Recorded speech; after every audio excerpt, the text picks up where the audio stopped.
আজকে এই ভিডিওতে একটা স্টোরি রাইটিংয়ে আলোচনা করব। A hare and a tortoise, class 7-এর মুগলি অ্যামং দ্য উলভস এই লেসনের অ্যাক্টিভিটি 16-এ এই রাইটিংটা আছে।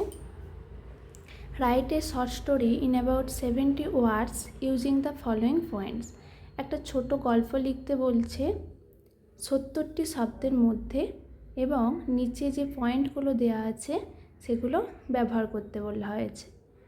Give a title to the story, এবং এই স্টোরি রাইটিংয়ে একটা টাইটেলও দিতে বলা হয়েছে। চলো আমরা পয়েন্টগুলো দেখে নিচ্ছি।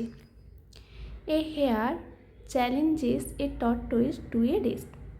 একটা খরগোশ কচ্ছপকে একটা দৌড় প্রতিযোগিতার জন্য চ্যালেঞ্জ করেছিল। দ্য রেস স্টার্টস, দৌড়টা শুরু হয়েছিল। Hare takes rest on the way, খরগোশটি তার পথে বিশ্রাম নিয়েছিল।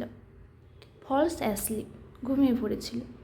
The tortoise reaches the goal first, এবং কচ্ছপটা কী হলো না, তার লক্ষ্যে প্রথম পৌঁছে গিয়েছিল। তো এই পয়েন্টগুলো দেখে আমরা গল্পের নাম দিতে পারি a hare and a tortoise. Once a tortoise and a hare lived in a forest. একদা একটা কচ্ছপ এবং খরগোশ একটা বনভূমিতে বসবাস করত। দে ওয়ার ফ্রেন্ডস, তারা বন্ধু ছিল। The hare sometimes made fun for the slow race of the tortoise. খরগোশ প্রায় সময় কচ্ছপের ধীর গতি সম্পন্ন হওয়ার জন্য মজা করত।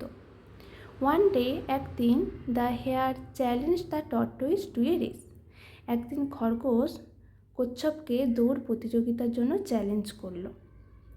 দ্য টর্টয়েজ অ্যাকসেপ্টেড ইট, কচ্ছপ এটা মেনেও নিয়েছিল। The race started from a place, একটা জায়গা থেকে এই দৌড় প্রতিযোগিতা শুরু হয়েছিল। দ্য হেয়ার রান ফার্স্ট, খরগোশটি খুব দ্রুত দৌড়ে গিয়েছিল। The tortoise left far behind, এবং কচ্ছপটি অনেকটা দূরে রয়ে গিয়েছিল, মানে একটু পেছনে। The hare stood by the way to take rest, এবং খরগোশটা কী করলো না, তার পথে কিছুক্ষণ বিশ্রাম নিয়ে নিল। সাডেনলি, হঠাৎ করে হি ফেল অ্যাসলিপ, সে ঘুমিয়ে পড়ল। দ্য টর্টয়েজ কেম স্লোলি, কচ্ছপটি ধীরে ধীরে আসলো। And reach the goal first, এবং সে তার লক্ষ্যে প্রথম পৌঁছেছিল।